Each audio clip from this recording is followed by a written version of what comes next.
día de hoy, ¿no? Bien, ahí está.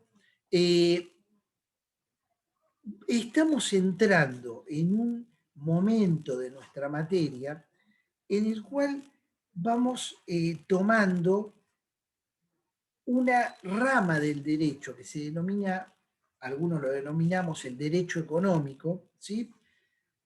Que es un derecho, como les dije en alguna oportunidad, lábil, un derecho inestable, un derecho que es la contracara del derecho constitucional. Esta materia se llama derecho constitucional económico. Sin embargo, estamos pasando de un bloque muy rígido que es la Constitución. Nosotros tenemos además un tipo de constitución rígida. Otros países tienen una constitución más, digamos, flexible. De ahí pasamos a las leyes. Para cambiar una ley siempre es difícil, poder conseguir las mayorías, etcétera, pasar por las comisiones. Ya tiene un nivel de dificultad un poco menor que una constitución. Después pasamos a los decretos del Poder Ejecutivo y así vamos bajando. Y cuando bajamos de la pirámide legislativa, cada vez es más fácil producir los cambios. ¿Me comprenden? Una resolución de la DGI se cambia día a día, una comunicación del Banco Central cambia día a día. Y entonces todo ese conjunto de derecho de las resoluciones de comercio exterior, resoluciones de comercio interior, comunicaciones del Banco Central o resoluciones digamos, de la FIP, todo eso es un conglomerado, una especie de magma volcánico que nunca se solidifica, ¿me comprenden?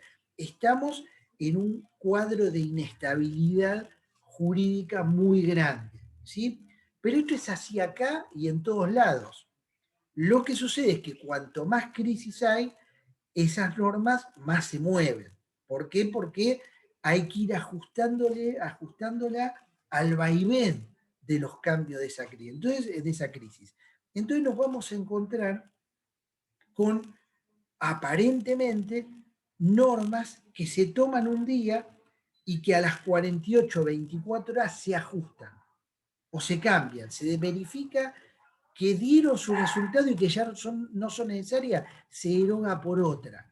O directamente normas contradictorias, abiertamente contradictorias. Por ejemplo, autorizan una emisión monetaria y el mismo día autorizan una letra para absorber parte de esa emisión. ¿Sí?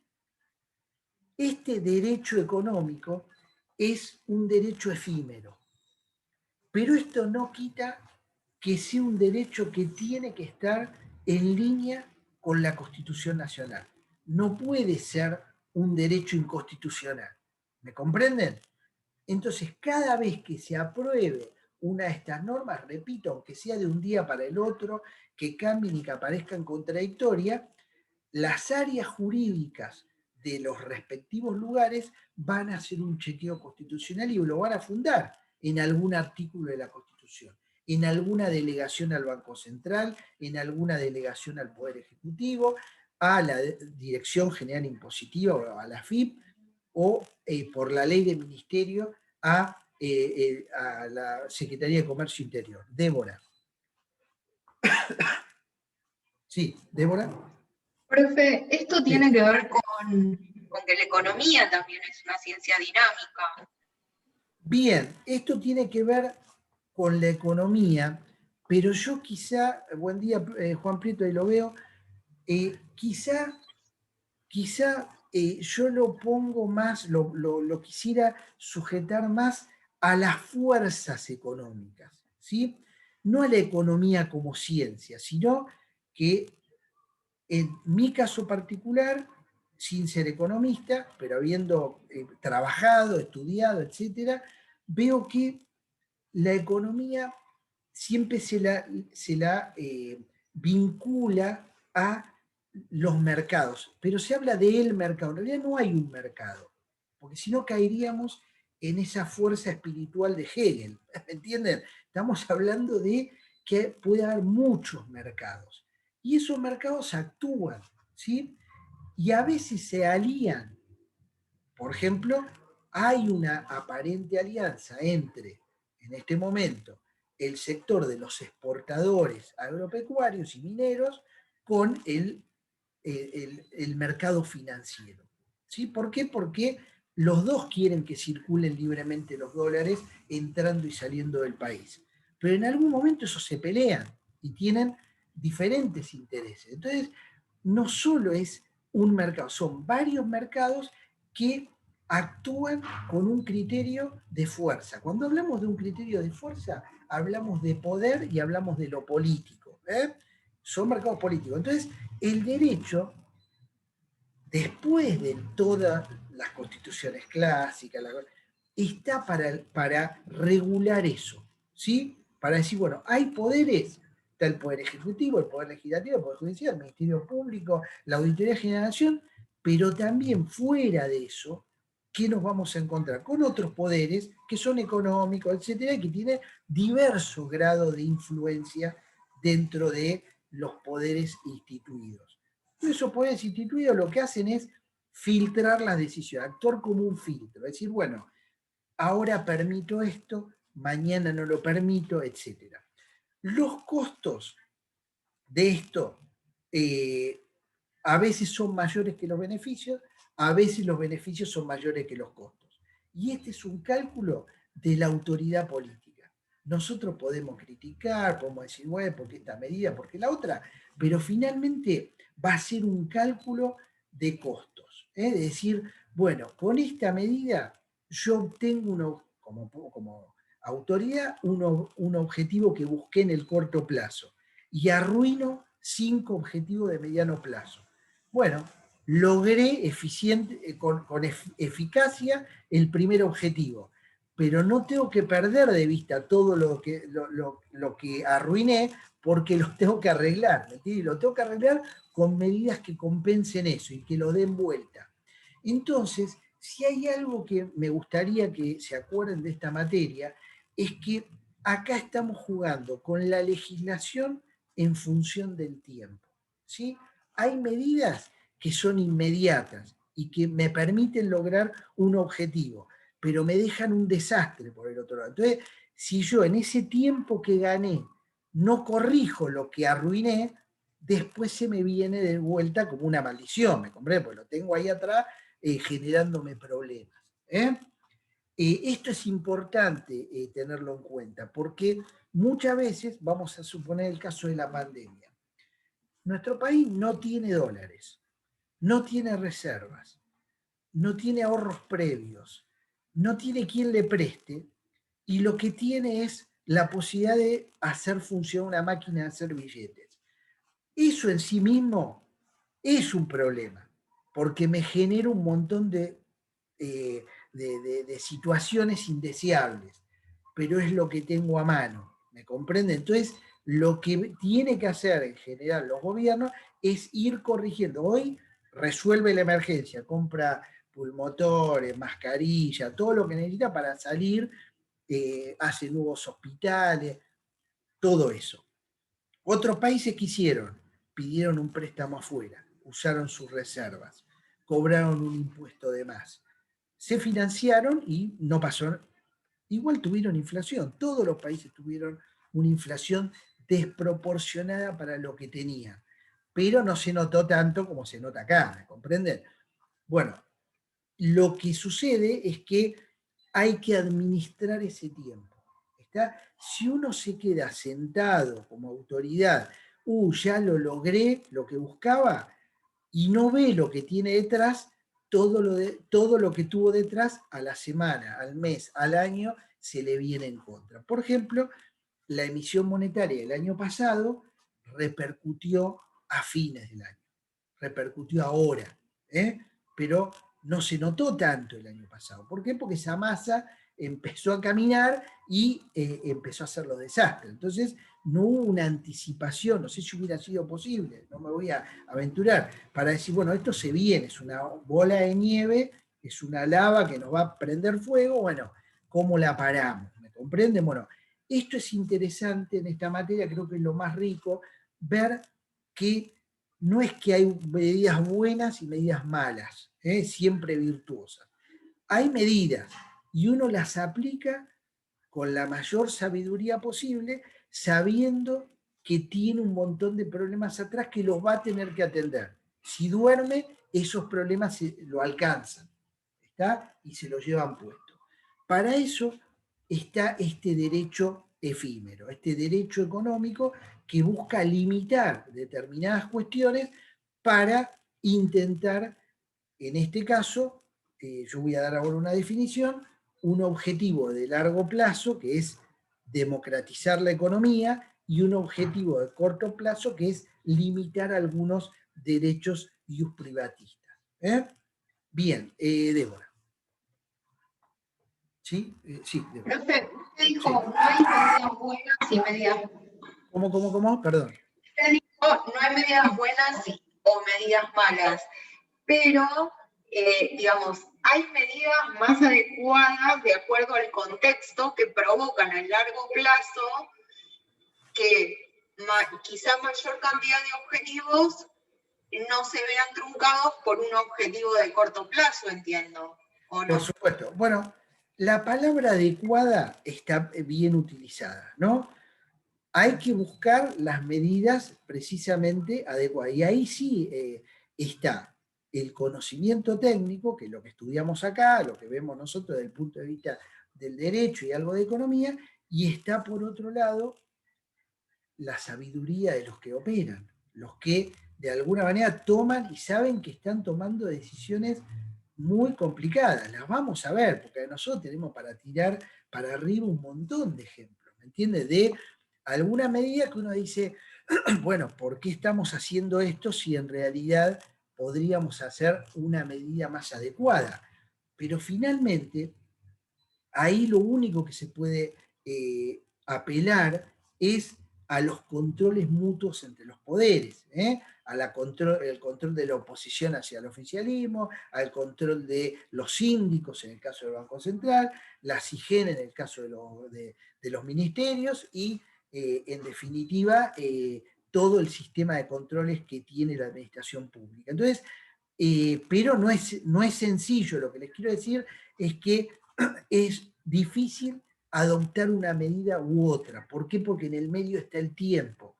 Y algunas cosas son inmediatas, de efecto inmediato, y otras son de efecto más que se ven a lo largo del plazo. Y eso es bárbaro, porque nos permite administrar esas medidas, ¿no? Ahora, si nos equivocamos en todas, desbarrancamos. Quería hablar Flor. Eso sería lo que se conoce como efecto overshooting, donde por ahí la emisión monetaria se ve más rápida reflejada en lo que son los mercados financieros y en los bienes esta emisión se ve reflejada a un plazo más extenso, se ve como más lento, digamos, el proceso. Bien, ¿qué es? En general se llama overshooting cuando hay una medida que se elimina. Por ejemplo, había control cambiario, supongamos ahora, o vamos a hacer un ejemplo clásico que fue la experiencia del 2001-2002, ¿no? Un ejemplo overshooting. Se liberó el mercado cambiario de un día para el otro, era 1 a 1, se dijo no hay más dólares, ahora flota la moneda. ¿Se acuerdan cuando dije la flotación libre? Pues las flotaciones libres provocan en general un precio de overshooting, o sea, se va para arriba hasta que en un momento la población, la gente que compra dice, no, está muy caro. Por ejemplo, un ejemplo fue el dólar a 195. Hubo un momento que decían, no, se va a 200, se va a 1000. Dije, oh, Milei, me acuerdo, y su socio, ¿no? Se va a ir a 1000, hay que esperar. Bueno, finalmente hay precios que son ya de overshooting porque llega un punto en el cual es la cúspide, a partir de ahí empieza a caer. Bueno, el 2001 llegó a 4 pesos en el mes de mayo, desde febrero, de enero a mayo, pica rápidamente a 4 pesos y después empieza a bajar y baja hasta 2 y hubo que sostenerlo en 2. ¿Qué significó sostenerlo en 2? Que ahí el Banco Central comienza a comprar dólares para subir su precio. ¿Se comprende? Podría haberlo dejado caer más. Lo empieza a jugar porque dice, pues ya empieza a no ser negocio exportar. Entonces la autoridad empieza, ahí aplica lo que vimos de flotación administrativa, comienza a administrar la flotación. Otro caso fue el de, claramente, el de las primeras medidas de Macri, ¿no? Dice, bueno, liberamos todo el mercado de cambio, sabemos que vamos a tener que pagar, no sabemos cuánto, pero alrededor de 70.000 millones en pesos por los contratos futuros, pero lo que va a entrar de la lluvia de inversiones va a compensar con creces esto. ¿Sí? Esta fue un poco la hipótesis. Bien, ahí tuvimos un precio overshooting. O sea, el efecto en el tiempo, ¡pum!, toca un piso y baja.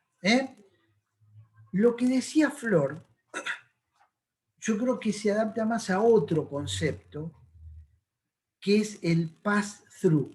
Pass con doble S, throat. Pass-through. ¿Qué es eso? Es el traslado a precios de una medida. Por ejemplo, libero el dólar. ¿Cuál el dólar sube 100%? ¿Cuánto de ese 100% pasa a los precios? Ese pasaje de dólar a precio, cuando usted hablen con sus padres, sus abuelos, los tíos, y quizás si yo pregunte acá, ¿qué me van a contestar? ¿A cuánto pasa? Hay una devaluación del 100%. ¿Cuánto creen que usted va a pasar a los precios? En este país 150. Bueno, ahí tenemos una respuesta popular, digamos, ¿no? En general la gente tiene la perspectiva de que va a pasar con creces eso. Bueno, a veces sucede y a veces no. Cuando sucede lo que relató Débora, es una devaluación fracasada, ¿sí? Fracasó la devaluación. ¿Por qué? Porque eso que quisimos hacer finalmente no salió bien. Pero hay devaluaciones que son exitosas. Por ejemplo, la del 2001. En 2001 una devaluación muy violenta que no se, digamos, no se reflejó en la inflación por años. Entonces, el pass-through fue positivo, no copió el crecimiento del dólar. Por ejemplo, la devaluación en la última etapa Kicillof, esa fue una devaluación fracasada. ¿Por qué? Porque se quiso hacer una devaluación para generar entrada de dólares, pero rápidamente los precios se copiaron a la devaluación, al corto plazo. Entonces, ahí tenemos situaciones. Acá, repito, no voy a hablar ni bien ni mal de ningún gobierno. Lo que digo es lo que sucedió, lo que sucedió objetivamente. En un caso triunfó, en otro caso no salió. Al final de la materia podemos ver por qué no salió en uno y por qué no salió en la otra. Ahora vamos a seguir conversando y viendo cómo. Entonces tenemos estos dos conceptos, ¿no? El pass-through, que es el pasaje de una devaluación a la inflación, y el overshooting, que son los precios máximos que alcanza cuando se libera todo. Y se dice, bueno, listo, perdimos. Veamos qué pasa, liberemos todo. Esto sucede. Por ejemplo, hay algunos que dicen, hagamos ahora, algunos economistas dicen, liberemos ahora el dólar, liberémoslo ya. ¿Por qué? Porque si el paralelo está a 150, podríamos, en un mercado totalmente amañatado, podría suceder que el libre llegue a 120, que liberado llegue a 120, que llegue a 150 y empiece a bajar. ¿Me comprenden? Porque hay mucha entrada de dólares en este momento. Pero ese 20% seguramente se pasaría a precio y mandaríamos 10% de la población más a la línea, abajo de la línea de pobreza, que ya está intolerable. Entonces, por eso entiendo que el gobierno está manejando, intentando manejar esto para no hacerlo violentamente. No sé si está bien o está mal, pero es lo que está haciendo. Dice, bueno, yo para hacer esto debería duplicar los planes sociales, no tengo plata. Entonces está optando por una situación y mantiene el cepo para evitar que eso suceda. Entonces ven cómo Flor creo que hizo una pregunta, ¿puede ser? No iba a ser, si Sí. esta devaluación exitosa podría ser, por ejemplo, cuando no acarrea una depreciación y no es exitosa cuando acarrea consigue una depreciación. Por ejemplo, en ese caso tenemos digamos, una devaluación que es exitosa. A veces los países devalúan porque no les queda otra, porque dicen, bueno, aguantamos, listo. nos está costando mucho de reserva, es más fácil de evaluar. Bueno, son decisiones muy duras que suceden. Todo esto que está en boca de los expertos en número es una decisión que se transforma en una norma jurídica. ¿Me comprenden? Hay alguien que dice, firmo esto, toma la resolución y lo manda, ¿me comprenden? Entonces, eso es lo que yo quiero ir analizando, qué pasa con eso. Bien. Profe, ¿en países las Débora, sí. devaluaciones, ¿Cómo? en todos los países las devaluaciones se traducen a precios o no? Digamos, No, existen no países donde a veces no se traduce a precio claro, esa por ejemplo, pequeñación. vamos a decir claro, se traducen a precios en menor medida de lo que vemos acá habitualmente. Sucede. Por ejemplo, en este momento, para ventaja de todos nosotros, de nuestro país, el real se revaluó, o sea, frente al dólar, empezó a haber 12% más en 3 meses. ¿Eso qué significa? Que nosotros no tenemos tanta necesidad de evaluar porque estamos 12% más competitivos de lo que estábamos antes con Brasil, que es nuestro principal socio. O sea que mirar lo que pasa en Brasil es muy importante porque nos permite no tener que acelerar una devaluación en este momento, porque le vendemos mucho a los brasileños. Y si seguimos competitivos vía el dólar, nos conviene mantenerlo ahí. Entonces, el gobierno en ese sentido saca pecho y dice, bueno, tengo una chance más. Los brasileños están sobrevaluando su pecho, yo no su moneda, no necesito devaluarla tanto yo, de este lado de la frontera. Pero ¿qué pasa en Brasil? Nada. La devaluación, si bien los precios, si bien subieron 6%, 7%, que para ellos es un problema, porque venían de 2, 3% anual, no es notable. ¿Me comprende? Esto es para nosotros hoy producir una devaluación puede ser muy complicado. ¿Por qué? Porque hay muchos pesos dando vuelta y demás. Entonces son momentos.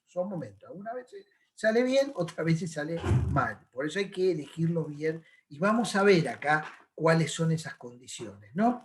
Cuando los gobiernos están fuertes, tienen un Congreso, no están peleados con la Corte Suprema, hay una clara tranquilidad política, los gobiernos pueden hacer esto tranquilo, ¿sí? Porque saben que tienen espalda. Cuando está todo muy peleado con una pandemia más, lo recomendable es tratar de mantener la calma.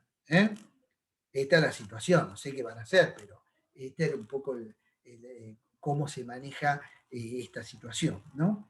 Bien, vimos entonces, estamos viendo, no perdamos digamos, el sentido, siempre estamos viendo peso nacional frente a una o dos monedas que están de alguna manera jugando esa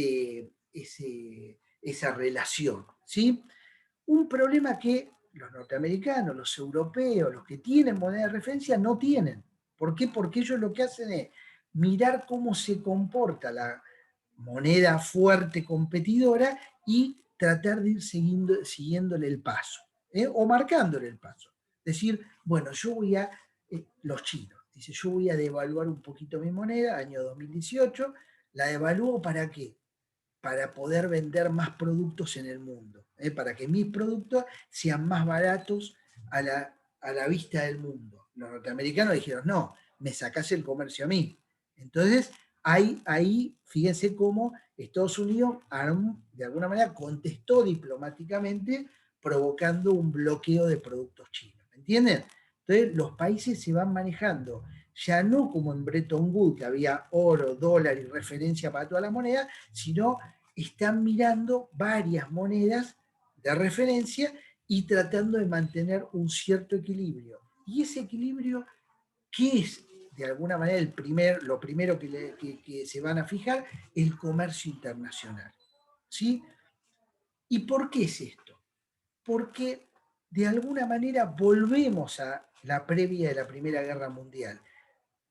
No hay nada malo en ser deficitario con otro país o con otro conjunto de países mientras alguien me preste la plata para compensarlo. Lo que no puedo ser es todo el tiempo deficitario. ¿Por qué? Porque me voy a volver muy dependiente de las ayudas externas en una moneda que no es la mía y que no la puedo imprimir. Entonces, si tomáramos como ejemplo todos los países superavitarios, es porque hay otro país que le está vendiendo menos que lo que él le vende. ¿Sí? Entonces, si sumáramos los 200 países del mundo y sumáramos y restáramos sus superávit y sus déficits, ¿cuánto me daría la cuenta?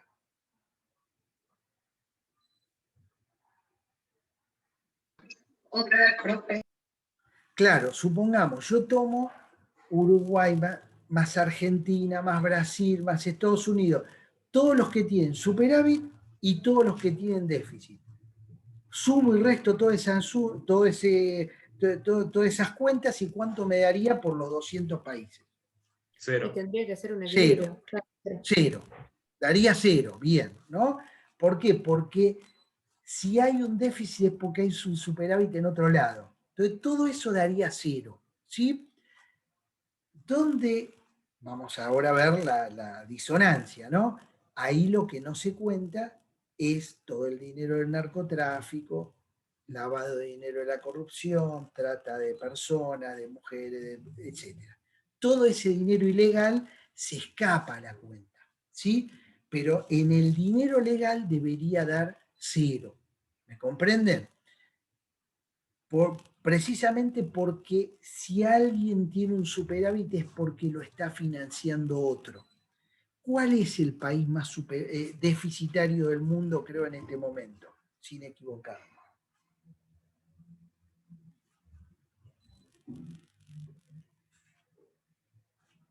Bueno, para sorpresa, Estados Unidos. ¿Eh? ¿Por qué? Porque Estados Unidos tiene una moneda que es aceptada por todo el mundo.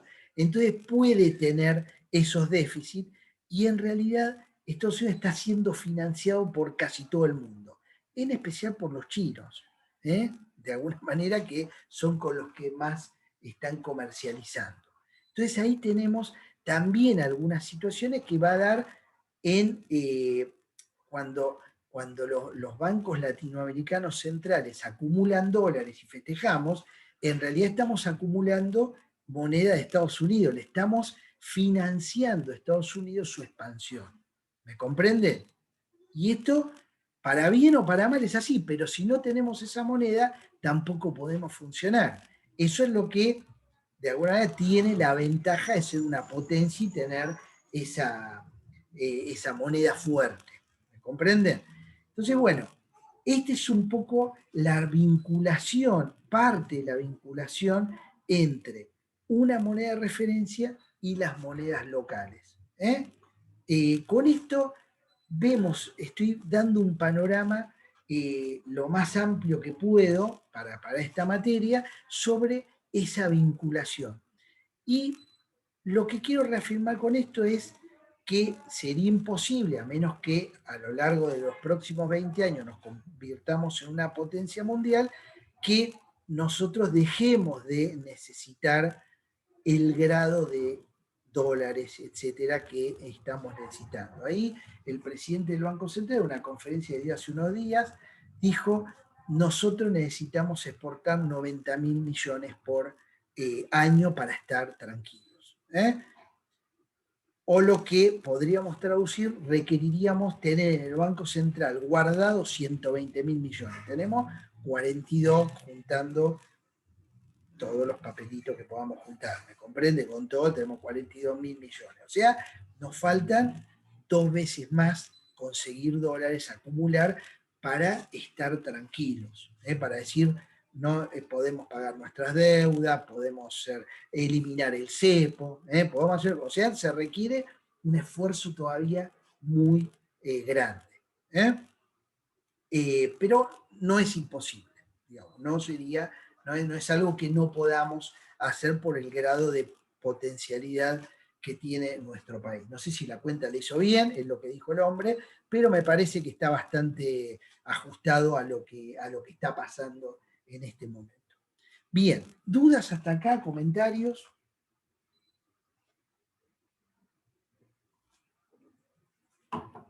Para aumentar la confusión de todos ustedes, voy a mostrarle un último gráfico de esta parte. Déjenme ver un cachitito donde lo tengo que compartir. Ahí está, compartir pantalla. Ahí. Vamos.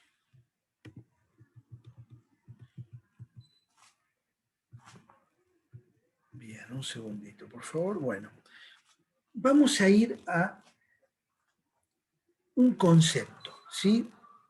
Que es la vinculación del nivel de precios con otras variables. Por supuesto, les metí una fórmula, pero lo importante no es la fórmula, además, sino razonar qué significa esto, ¿sí? Esta fórmula surge de algo que se llama la velocidad de circulación, ¿sí? Entonces, lo que dice esta fórmula es que la velocidad de circulación es el Producto Bruto Interno del país dividido la cantidad de moneda circulante. Vamos a razonar sobre esto. Es decir, no me interesa que se acuerden de memoria, todo esto, sino que pensemos qué significa esto, ¿sí? El concepto. Y ahí lo vamos a comprender mejor. La fórmula no interesa en sí mismo más que como una ayuda didáctica. Cuando ustedes recordarán de cuando estaban en la secundaria, ¿sí? Que lo que estaba arriba se contaba como directamente proporcional al resultado y lo que estaba abajo, en este caso el Producto Bruto, y lo que estaba abajo era inversamente proporcional. ¿Qué significaría esta fórmula? Que a mayor cantidad de moneda, menor velocidad de circulación de esa moneda. Y a mayor cantidad de Producto Bruto, o sea, lo que produce el país en un año, mayor velocidad de circulación. Esta relación directa e inversa. ¿Se acuerdan esto? ¿Alguno tiene dudas? Me interesa que lo sigamos todos, ¿eh? Porque lo importante es el razonamiento. ¿Qué hace esta fórmula? Que es la fórmula que después toma el monetarismo, digamos que es una corriente demasiado fanática en estos temas, nosotros nos vamos a apartar de ahí, pero nos va a servir para charlar. Lo que dice un poco, lo que hace los teóricos es decir, bueno, vamos a ver cómo calculo ese Producto Bruto Interno. Repito, el Producto Bruto Interno de un país cualquiera es lo que produce el país a lo largo de un año, desde el 1 de enero hasta el 31 de diciembre. Si pudiéramos hacerlo, imagínense un cajero o cajera del supermercado que va pasando todos los productos y los multiplica por el precio que figura. O sea, la cantidad de bienes por su precio es el Producto Bruto Interno de un país. Por supuesto que este cálculo se hace de otra manera, ¿tá? Porque sería imposible hacerlo de esa forma. Pero el concepto es este, ¿eh? Si pudiéramos durante todo un año tomar la producción de un país y multiplicarla por su precio, sería el Producto Bruto. ¿Qué característica tiene este Producto Bruto? Que es un flujo de bienes y servicios. Es algo que es difícil pararlo como la cajera que me dice, deme el jabón que lo paso. Es un flujo permanente e incalculable de productos. Pero el cálculo y el concepto es ese. En cambio, lo que está abajo de la fórmula, que es la moneda, es un stock. Sabemos cuánta moneda hay, porque lo imprimió una autoridad que estoqueó todo y dijo, hay tanto billete de 100, tanto billete de 50, ¿sí? Entonces, tomando precio por cantidad, dividiéndola por la cantidad de monedas, nos da la velocidad. Ahora bien, ¿dudas hasta acá? ¿Comentarios? Profe, la moneda, o sea, lo de abajo es La base lo de monetaria. M1 En o principio, llamémoslo M1. Después se puede complicar, pero yo prefiero tener el concepto. Si les gusta M1, listo, M1. Es lo que podemos medir con precisión, ¿sí? En un momento dado. Bien, volvemos a la secundaria y ¿se acuerdan cuando despejábamos términos que mandábamos lo que estaba a un lado multiplicando, lo mandábamos del otro lado dividiendo? Bueno, de esta fórmula lo importante es el precio. ¿Sí? ¿Cómo calculo el nivel de precio que de alguna manera me va a dar una idea de la inflación?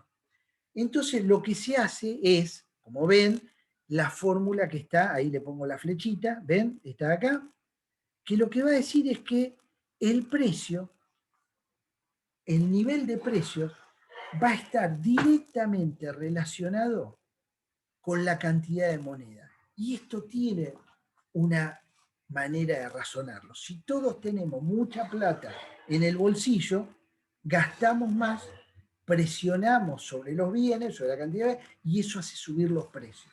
¿Sí? Por la oferta y la demanda. ¿Alguien no entendió esto? Me parece más importante que lo que vimos antes. Yo quería que vean de dónde salió esta fórmula. ¿Sí? Y también, si la velocidad de circulación de esa moneda es muy alta, los precios suben. Pero en las economías normales, modernas, la velocidad no se tiene en cuenta. O sea, tachémosla de la fórmula, ¿sí? Momentáneamente hasta que lo necesitemos. Lo importante es que si yo tengo mucha moneda disponible, puede suceder, pero lo más seguro que suceda es que haya mucha gente demandando bienes y que esos bienes suban de precio y suba la inflación. ¿Dudas hasta acá? Ahora vamos a ver qué pasa en la parte de abajo. Si tengo mucha cantidad producida de bienes, como tengo mucho ofertado, esos bienes bajan de precio. Entonces, la inflación baja. ¿Sí? ¿Dudas? ¿Comentarios? Si alguien no lo entendió. Uno es directamente... Perdón, profe, ¿esto tiene que ver con el punto de equilibrio de oferta y demanda? ¿Tiene que ver con el punto de equilibrio de oferta y demanda? Tiene mucho que ver, ¿por qué? Porque si usted quiere comprar muchos televisores, las televisores, mucha gente, ¿no? Usted, toda la población tiene plata y dice, tengo plata, ¿qué hago con el aguinaldo? Compro televisor, porque va a haber la Copa América, ¿no? Bueno, el precio de los televisores sube, ¿está? Si nadie compra televisión, porque a nadie le importa la Copa América, al principio así, después van a decir, no, mire, bajamos. El tema de la carne, la carne comienza a subir, ¿por qué? Porque hay una mayor exportación de carne, hay menos carne disponible, entonces el precio interno sube. ¿Me comprende? Entonces, bueno, eso es lo que se vincula a la oferta y la demanda. Ahora bien, si los sueldos subieran, al compás de eso, la gente seguiría comprando carne normalmente, porque no le afecta tanto la suba. ¿Me comprende? Entonces, la demanda sigue. Ahí está esa relación, pero yo no quiero ver oferta y demanda. Está vinculado, pero quiero ver el concepto, ¿sí? Y repito, lo que está arriba de la fórmula es directamente proporcional. Más moneda debería tender a subir más los precios. Más cantidad de cosas vienen y nos traen televisores de Taiwán, de Japón. Hay muchos televisores disponibles, baja el costo. ¿Se comprende? Hay mucha oferta de ese bien. Entonces, a partir de esta idea, ¿sí? ¿Qué puede hacer la autoridad pública si dice tengo mucha inflación? Sacar circulante del Sacar la mercado. plaza. Dora dijo bajar el circulante. No escuché lo que dijo alguien más. Creo que era Flor. No, yo dije secar la plaza circulante. Ah, secar lo mismo. Secar la plaza, intentar retirar dinero para que no haya tanta presión sobre los bienes y los bienes bajen de precio o se mantengan ahí. Esta es una solución, ¿sí? Pero también podríamos decir, consigamos bienes, muchos bienes, produzcamos muchos bienes, para que al haber mucha oferta, vamos a ser claros, produzcamos mucha carne, criemos muchas vacas, y de esa manera, al haber más kilos disponibles, el kilo de la vaca de carne bajaría. Flor, levantaste la mano.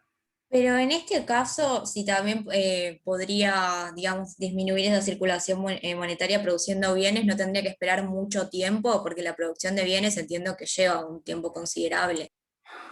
Bien, perfecto, ¿no? Esa es un poco la disyuntiva de las autoridades, no solo acá, en todos lados. Es decir, bueno, yo para poder promover, vamos a ver el caso de la carne, ¿sí? Para poder aumentar significativamente la cantidad de carne disponible en el mercado argentino, que es un gran productor de carne vacuna, requeriría no menos de 2 años, ¿sí? En ese interín el precio sigue subiendo y yo tengo un conflicto político fuerte, ¿me comprenden? En cambio, si recurro a la cuestión monetaria tiene efectos inmediatos, ¿está? Entonces, para la autoridad pública, manejar algo que depende directamente de esa autoridad, emitir dinero, es mucho más rápido y sencillo que ir y decir, bueno, tomo a los 10.000 productores de carne vacuna, divididos entre los que producen los nacimientos, los que los crían y los que los engordan y los frigoríficos, y le digo, bueno, les voy a dar crédito a todos, pónganse las pilas, en 2 años nos volvemos a ver. Eso está fuera de ese control, ¿me comprenden? Entonces el tiempo acá es mucho mayor. Es lo mejor, pero es mucho mayor. Requiero de una mayor planificación, etc. Débora.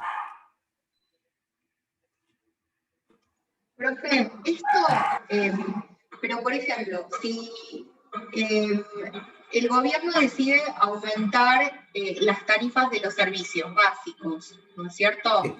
Ahí estaría sacando circulante del mercado. ¿Por qué? Porque la gente tendría menos para ahorrar, debería destinar más a, digamos, gastos habituales e indispensables, y habría un traslado, digamos, de lo que es el consumo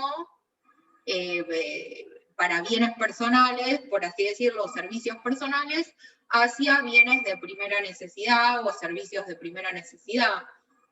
Es una forma, es una forma de decir, bueno, si hay mucha presión sobre los bienes, yo lo que hago es aumentar algunos servicios, esos servicios no me requieren como Estado pagar subsidios, entonces en la práctica tengo que imprimir menos billetes.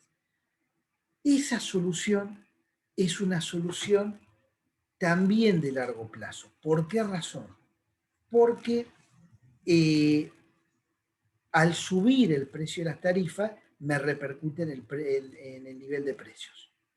¿Se dan cuenta cómo, con este ejemplo, es un ejemplo muy bueno, porque en el largo plazo lo que convendría es que el Estado no tenga que aportar subsidios al consumo de electricidad, gas, agua, etcétera, sino que cada uno pague lo que está gastando.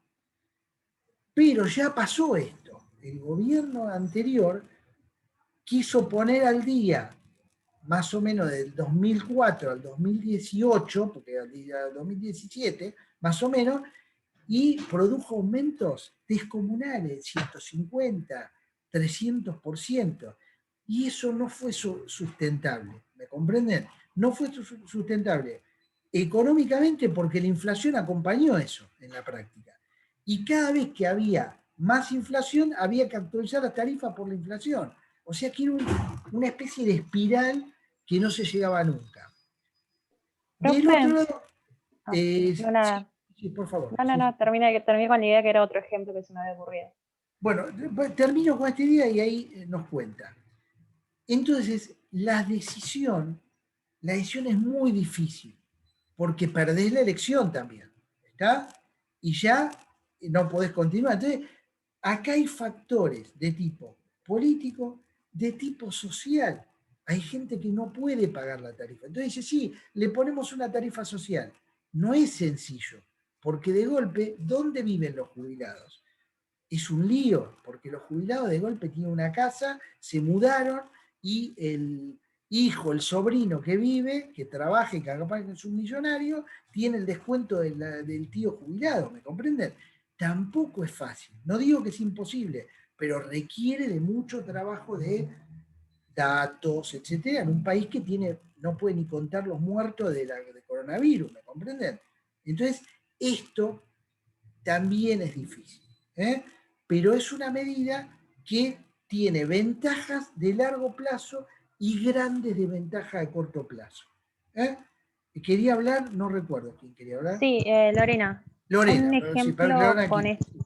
sí, Sí. un ejemplo de aumentar la cantidad de cosas en el mercado local, volviendo a la carne, por ejemplo, sería esta restricción a las exportaciones para que haya más cantidad de Esa, carne en el por mercado local. ejemplo, esa es una medida que efectivamente produce una afluencia mayor de carne en el mercado local, a menos que te hagan un paro. Es lo que pasó. Entonces te aumentó la carne. Todas estas medidas que son muy difíciles, si no se acuerdan, si no se conversan un poco, se te pueden venir en contra. Por eso son tan difíciles. ¿Eh?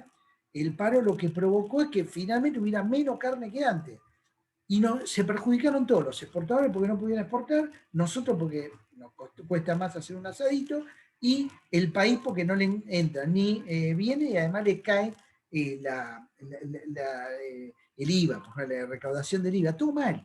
¿Me comprende vos? Una medida que racionalmente uno podría decir, che, ¿por qué no restringimos un poco? Estaban vendiendo 12%, pasaron a vender, no sé, 26%, bueno, vendan 20 y dejen un poquito más para acá y después van a incrementar. Bueno, es el problema de no poder negociar nosotros determinadas medidas.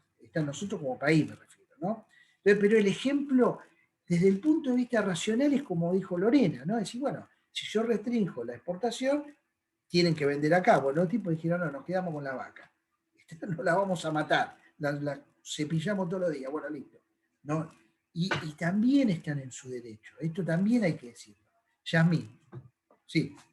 ¿Qué tal, profe? Una pregunta. Bien, bien.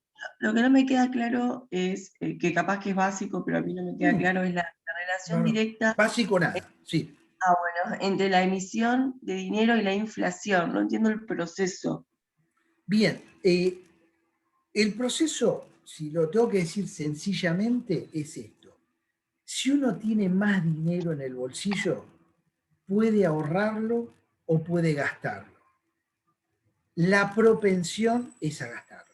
¿Está? En especial cuando en el país respectivo no hay una opción de ahorro mejor que gastarlo, porque nada te rinde la posibilidad de poder gastarlo. ¿Me comprendés? Entonces, al gastarlo y presionar, si todos compramos carne y no hay carne, la carne sube. ¿Está? Si todos compramos televisores, los televisores suben. Si todos salimos a comprar auto, el auto sube. Entonces hay presión sobre la demanda porque hay más dinero disponible. Entonces la autoridad tiene dos opciones. Decirle a los productores de auto, de televisión, produzcan más, no tengan problema porque va a haber plata para comprar, o decir, yo retiro dinero, ¿está? Genero algo que vamos a ver en la clase que viene, y trato de desincentivar el mayor consumo. ¿Sí? En el primer caso, retirando dinero y ajustando la cantidad de dinero, los resultados son muy rápidos. Si quiero hacer el inverso, yo digo, bueno, todos están comiendo fideos secos, porque hay plata para comprar. Bueno, pero no estamos produciendo a ese nivel, porque las máquinas ya son viejas. Bueno, traemos una máquina y producimos 10 veces más. Bárbaro, la máquina hay que ir a buscarla a Italia, por ejemplo, que produce esa máquina. Viene, llega hasta acá a los 180 días o un año. Los operadores dicen, pero yo esta máquina no sé cómo se usa. Bueno, hay que capacitarlo para que sepan usarla. Y después se termina de pagar a los 5 años. O sea, para poder meter ese proceso productivo uno solo, es trabajoso. Entonces, lo ideal es que los gobiernos trabajen con tiempo en los dos aspectos. ¿Por qué? Porque restringir la cantidad de dinero también es muy costoso, por lo que vamos a ver. Porque ¿cómo hago para restringir la cantidad de dinero? Tengo que subir el costo de ese dinero a través de una tasa de interés. Entonces, el industrial que quiere invertir no invierte porque es muy caro. A ver, levantaron la mano, me gusta porque, a ver, ¿quién está levantando la mano? No los puedo ver. Un segundito. No, no. A ver, dale. ¿Quién? Débora, sí. ¿Quién más? Sí, sí. Ya dejo la mano levantada, no sé si quería hacer otra pregunta. No, bueno, ya no. Con esta lógica que usted estaba diciendo, entonces, actualmente los productos de primera marca deberían tender a bajar, supuestamente, porque debería haber menos demandas de productos de primera marca y más demanda de productos de segunda marca. Bueno. ¿O no? O sea, bueno, pero nosotros no sí. sé, o rompemos esas reglas. No sé. Bueno, ese proceso. ¿Hay otra pregunta? Me interesa. Flor, creo que tenía que preguntar. Ahora lo contestamos. Iba a preguntar, iba a decir que también, desde mi perspectiva, la falta de liquidez también es un problema para el mercado. O sea, hay que buscar como un punto medio entre que no haya demasiado dinero circulante y que no haya falta de liquidez. Bien, perfecto, perfecto. ¿Alguna otra pregunta? Bien. Lo que planteó Débora, vamos a empezar por ahí, en realidad el problema de este momento es que los que compran segundas marcas no tienen plata. ¿Por qué no tienen plata? Porque los sueldos respecto a la inflación están atrasados. Entonces, en algún momento eso va a hacer que tienda una baja. De hecho, ustedes espero que no se me rían fuerte, nosotros venimos de 4,8, 4,5, 3,8 y esperamos en mayo 3,5, 3,3. Con lo cual, la realidad es que la inflación está bajando, pero a niveles altísimos, es como la meseta del coronavirus, está bajando arriba muy peligrosamente. Entonces, el punto es si eso continúa una línea de baja permanente y logramos cierta normalidad, que es en este momento el grave problema que tiene nuestro país, la inflación, más allá de la enfermedad, ¿no? de la pandemia, pero ese es digamos, el foco. Pero a la pregunta que hace Débora, es como que hay una tendencia a la baja en este momento. ¿Por qué? Porque el gobierno está aspirando dinero, está sacando dinero de circulación. Y como bien decía Flor recién, esto tiene un efecto negativo, que hay empresas que dicen, che, estoy vendiendo autos, estoy vendiendo más productos, etcétera, y necesito renovar, comprar otras máquinas, necesito comprar más material para producir más casas, y no pueden porque no tienen crédito, porque de alguna manera sacar dinero también lo que me produce que el crédito no esté disponible. Entonces lo que les quiero mostrar es que todo tiene un efecto positivo o puede tener un efecto negativo. Alguno de corto plazo, por ejemplo, bajar la inflación sería bueno en el corto plazo. Sin embargo, con esta medida, solamente con esta medida monetaria, me complica, digamos, el desarrollo del país, genera desocupación, un montón de problemas. Entonces, ahí está la dificultad, que yo trato de arreglar un problema y desarreglo otro.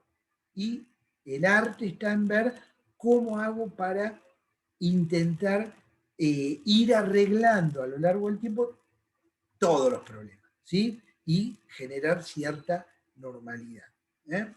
¿Dudas? ¿Comentarios? Creo que había dado 2 soluciones, ¿no? 2 soluciones había dado a Claro, partir de... acá hay 3 soluciones para esto. Una solución es, se puede retirar un poco la moneda y ahí baja de precio, otro poco que el Estado genere créditos baratos para determinadas industrias que sean muy demandadas. Entonces, de esa manera voy, de alguna manera, solucionando por las dos vías, ¿sí? Esa sería la tercera, es decir, bueno, hacer las dos cosas a la vez, tratar de hacerlas a la vez. Que yo creo que siempre los gobiernos quieren hacer eso, pero se equivocan en las magnitudes. De golpe, por ejemplo, el gobierno anterior provocó lo que se llama una especie de torniquete monetario. Había una desesperación porque no había, el crédito estaba muy caro, la tasa de referencia, que la vamos a ver en un par de reuniones, del Banco Central estaba al 78%. Eso lo que significa es que cualquier negocio que para ser rentable tiene que estar por encima del 100% todos los meses, una locura, ¿me entiendes? No hay negocio que funcione. Ahora estamos entre el 37 y 38, igual es alta, porque ¿qué negocio? Yo voy a poner un kiosquito, tengo un ahorro, pongo un kiosquito, me tengo que garantizar que me dé por encima de eso, porque si no me conviene no poner nada y poner la plata en un plazo fijo y estoy desde mi casa esperando que el pasto crezca, ¿me comprenden?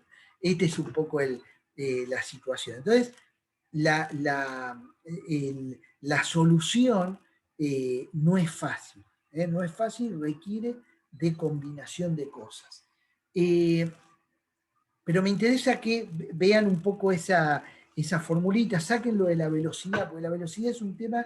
El otro día escuchaba a un economista argentino que vive en Estados Unidos, Javier Timerman, que dice: en el único país que yo escucho hablar de velocidad de circulación es en la Argentina, en ningún otro lugar se habla de esto, porque la verdad que es un tema extravagante en el mundo, sin inflación y demás. Pero nosotros tenemos estas cosas. Igual, sáquenlo y pensemos en las otras dos variables. Entonces, volvemos con esta formulita a esa máxima de Samuelson. Samuelson lo que decía es: lo que se descubre es que un Estado manipulando la cantidad de moneda o crédito en poder del público hacia la baja o hacia la alta, logra efectos rápidos en cómo consume, qué invierte o qué ahorra. ¿Sí? O sea, con un solo dato se pueden generar rápidamente conductas en millones de personas. Y esto quiero que se lo guarden un poco para la próxima reunión. No voy a dar mucho más cosas para que podamos, lo van a encontrar en el apunte de Samuelson esto y en algunas cosas que le van a ir llegando. Para terminar hoy, y para dejar una imagen de alguna manera, como hicimos con la pileta, con las piletas esas que vimos la vez pasada, la pileta rebalsada y cómo tratar de sacarle agua a la pileta. Bueno, en este caso, si vemos esta fórmula, hay que bajar los precios, lo que dicen es, bueno, hay mucho M.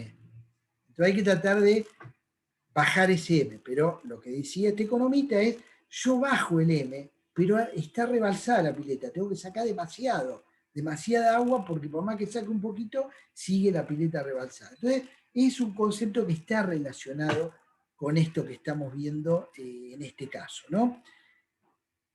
Lo que sí me gustaría comentar es otra, de alguna manera, otra parábola, por llamarlo de alguna otro ejemplo, para que nos demos cuenta cómo me parece, este es más una imagen que me gusta dar a mí, ¿no? Decir, bueno, cuando uno maneja la economía y otras cosas de un Estado, necesita pensar en una especie de flota de barcos, ¿sí?, que tienen que llegar a un puerto. Ese puerto es un puerto de bienestar general, ¿no? Es decir, bueno, un cumplimiento de una cláusula constitucional o del preámbulo de la Constitución, tenemos que llegar al bienestar. Ahora bien, uno va navegando con muchos barquitos de varios tipos y esas son las variables. Y necesitamos coordinarse para llegar todos juntos al puerto.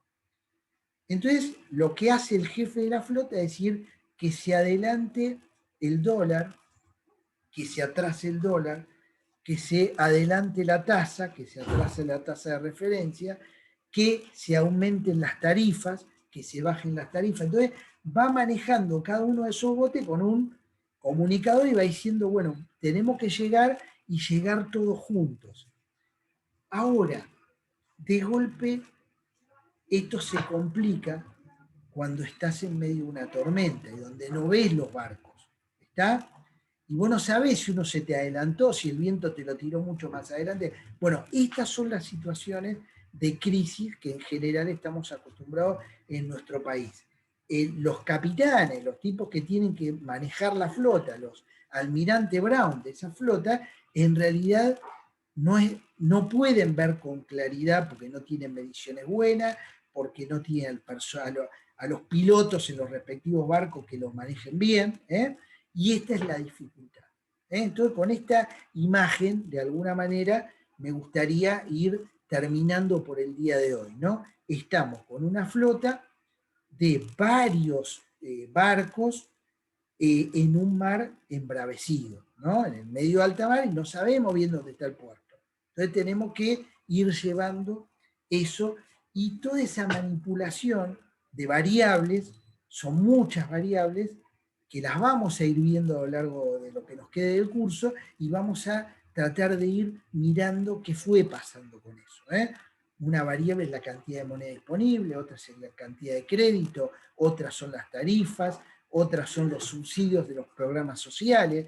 Todo eso va a influir en ver cómo va a llegar esa flota, o no va a llegar nunca. Va a ser una flota naufragada. ¿Me entiendes? Esperemos que no suceda, pero es la dificultad. Entonces, se me quedó un barco y me produce una catástrofe. Tengo que llevar a todos los barcos a puerto. Bien. ¿Alguna duda, comentario? No, profe, le quería preguntar si puede mandar este PowerPoint, porque usted había mandado otro que... Sí, bueno, vamos a mandar este que está más actualizado. Bien. Gracias. Vamos a mandar este, bien. ¿Y puede mandar el texto de Alavía? No llegó el texto de la vía todavía. Bueno, lo vamos a mandar. Bien, ahí justo estaban incorporando algunos. ¿Es muy complicado para ustedes mandarnos por mail todo lo que tenemos que leer o no? Bien, O por el mail institucional, en vez de subirlo, digo, no sé, por ahí bien, se va más vamos a rápido. hacer eso, a ver si lo podemos hacer. Ahí no sé si está todavía Juan Prieto, vamos a tratar de hacerlo. Gracias. Un segundito, vamos. No me corte. A ver, vamos. No puedo estar compartiendo. Quiero bajar la pantalla, pero no me sale. Bien. Bueno, ¿alguna pregunta más? Para terminar hoy,